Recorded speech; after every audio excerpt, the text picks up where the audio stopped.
The first time Karen Whitfield yanked my EV charger from the wall, I was still sitting in the driver's seat. I heard the click, the hum die, and then her voice, a smoke alarm that hated progress. "You can't charge that thing here," she screeched, bathrobe flapping, curlers listing like antennas. I'd expected some friction when I moved into Maple Crest. The brochures said vibrant, eco-friendly. Translation: control freaks with matching mailboxes. I bought the corner lot because it had an outdoor outlet perfect for a level 2 charger. The handbook, last updated in 2008, didn't. Forbid EV chargers. Loophole enough for me. Unfortunately, Karen shared neighborhood aesthetics, and she treated loopholes like personal insults. She marched over that first morning, clutching my cable like a dead snake. I tried politeness. "It's quieter than your wind chimes." She muttered about radiation. When logic failed, I showed my city permit. She waved it off like a vampire dodging holy water. By lunch, she'd called an emergency meeting, and a folded notice appeared on my porch. Unauthorized equipment visible from the street. Remove within 72 hours. No signature, but the furious cursive gave her away. I photographed it, emailed the board, attached the permit. Legal installation. Please confirm. I expected bureaucratic friction. I didn't expect sabotage. 2 nights later, my charger tripped, outdoor breaker flipped, muddy sandal prints leading away. My security cam missed the one blind angle she'd found. I reset the breaker and installed a new camera pointed straight at the unit. That's when the fireworks started. Saturday, while I washed the car, Karen stormed over with a clipboard. Section 4B, fixtures must match. Community design language. I nodded at her plastic flamingo army. "Is that the language?" She gasped, clutched her pearls, real or cosplay, and stomped off.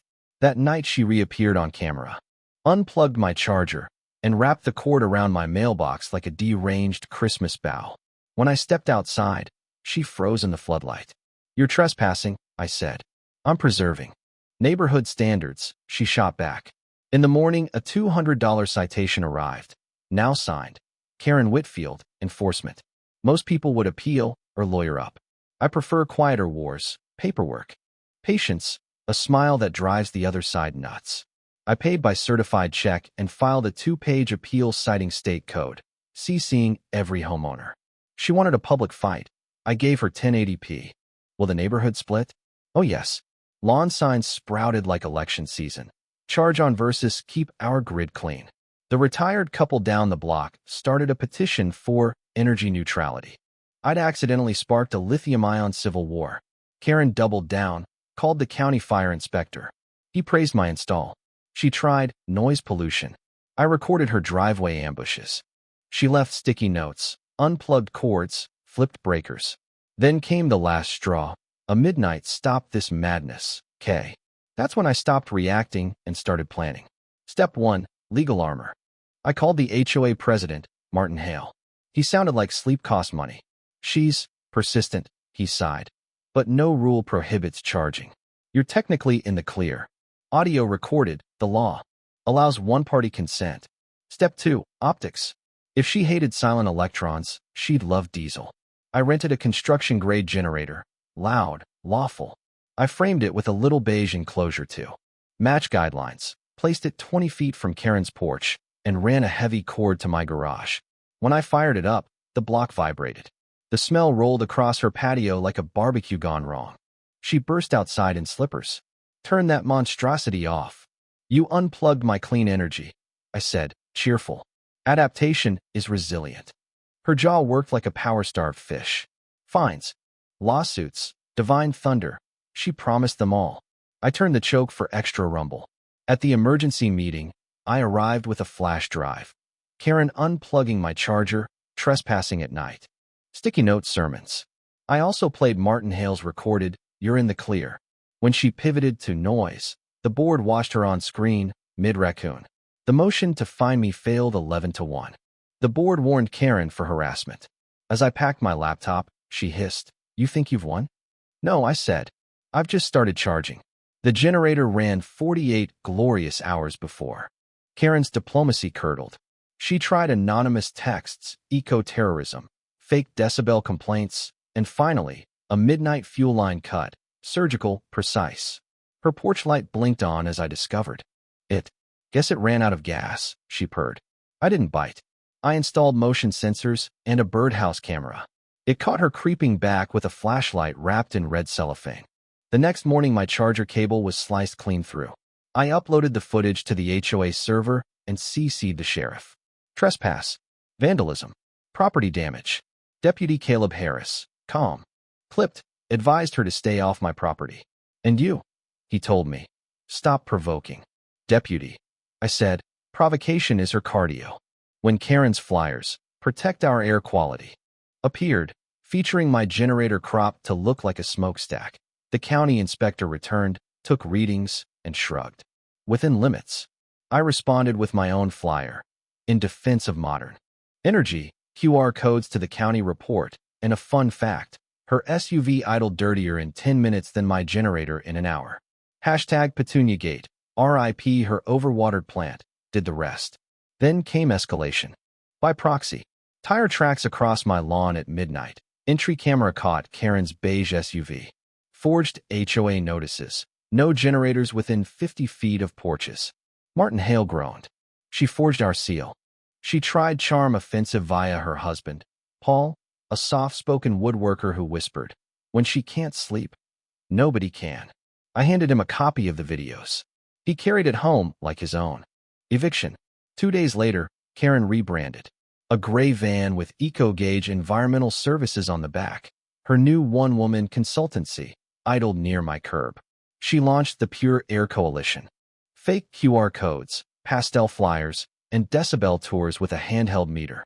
Documenting non-compliant noise activity, she declaimed into my ring. So I pressure-washed the driveway at noon. Generator rumbling, safety goggles on, T-shirt reading certified noise hazard. She marched down the sidewalk with the meter. I pointed to the camera. She retreated. When the county email arrived, notice of complaint listing Karen as community representative, I went in person. The clerk sighed. She does this. We tossed the koi pond complaint, too. On the way out, he added, we take anonymous tips. I left 3, factual, documented. Light pollution from Karen's stadium bright yard, runoff from over-fertilized beds, and unauthorized consulting under HOA branding. County trucks visited her driveway within 48 hours. Cornered, Karen pivoted to sustainability audits. A glossy newsletter announced the Maple Crest Sustainability Pilot, logo swiped. Supervised by EcoGauge. Half the block let her inspect meters and note vehicles, bulbs, even AC schedules. It wasn't about the environment, it was reconnaissance. That night I caught her crouched. At my junction box. Evening, Karen, I said, hitting record. I'm checking for leaks, she blurted. Part of the audit. The unauthorized audit. Her composure cracked. You humiliated me. I built this neighborhood. I won't fade. Next morning, homeowners who let her in received fake violation invoices for $75 payable to EcoGauge. Some paid.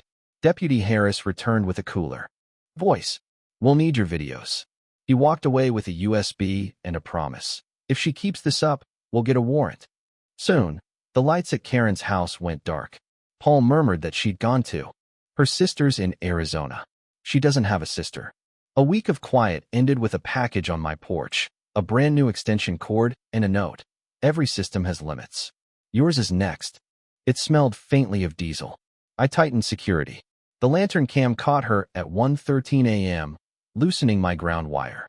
Petty sabotage, engineered to annoy. Harris looked tired. She's filing letters. With fake stationery. We traced a P.O. box. It's slow, but we're on it. Then came the smell, oily sweet, seeping from a punctured canister behind my hedge. Diesel exhaust additive, bleeding into soil. The evidence team photographed, sampled, sighed. Neighbors admitted similar gifts. Martin Hale blasted the HOA list.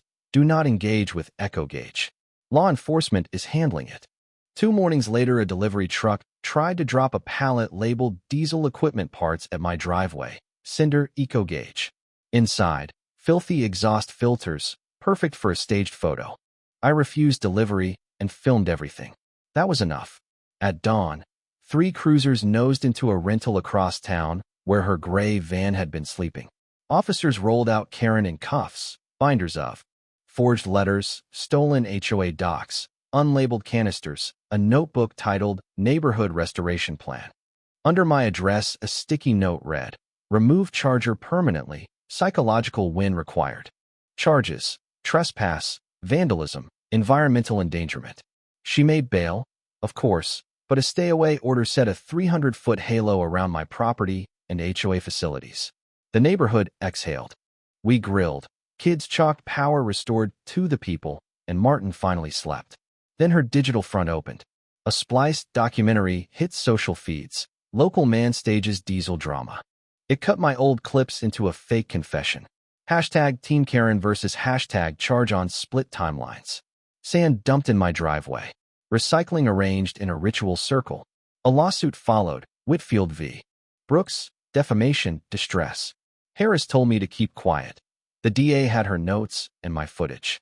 I traced metadata on the viral clip, timestamped 2 minutes before the substation raid. Someone else filmed from the tree line. Karen had help.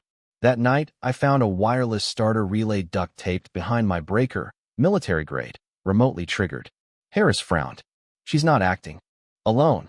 When state environmental agents arrived, badges clipped, they were investigating Karen's whistleblower claim that our block hid illegal energy devices. We gave them everything. That evening, a flash drive appeared on my mat. Video, a seedy motel, Karen whispering to camera over a radio board. "You think you control the current," she said. "But current finds another path." Loop complete. Minutes later, a porch light across the street began blinking like Morse. A note taped under it. Last charge. Harris thought she was near the old substation off Route 18. The grid spikes agreed. "I'm coming," I told him. He sighed. "Stay in the truck." Through fog, we saw the cinderblock control room and Karen's gray van. Its doors yawning, cables spilling like entrails. A blue glow pulsed. She wasn't cutting power. She was trying to reverse feed it. Overload every transformer tied to our block. I shouted, "Karen, stop." Hair wild, face smeared with grime, she clutched a bundle of wires. "You corrupted the flow," she screamed. "This is balance." "Put the cables down," Harris said, inching closer. She jammed the final connector. White flash. It rained. Harris yanked her clear as the junction box exploded, the van coughing smoke. She lay dazed, coughing, alive. "I told you," she whispered as medics lifted her. "Current always finds another path." The report called it what it was, malicious grid interference. The county sealed the site. The press finally dropped the environmentalist halo. Karen was hospitalized for evaluation, then faced federal charges. The HOA dissolved her committees. Martin Hale retired, drained but free. Mailboxes lost their forced uniformity. Paul sold the house and left. He handed me Karen's notebook before he went. The final page read, in heavy black strokes, "If he just followed the rules, I wouldn't have had to fix him." I gave it back. That belongs to history. Months passed. The hashtags died. Grass grew over old footprints. My charger hummed every night, unbothered. One spring evening, an alert pinged. A new sustainability grant filed by the Whitfield Foundation. She was gone from Maple Crest, but not from systems. I stepped onto my porch. The air was clean. Lights glowed steady. Power, I realized, was never about electricity. It was about control and learning to live without controlling everyone else. So here's the clear end of it. The board reformed. The neighborhood healed. My charger stays, and Karen Whitfield is barred from our HOA and facing charges she can't twist into virtue. The loop that kept us all on edge is finally broken, and this time, it stays that way.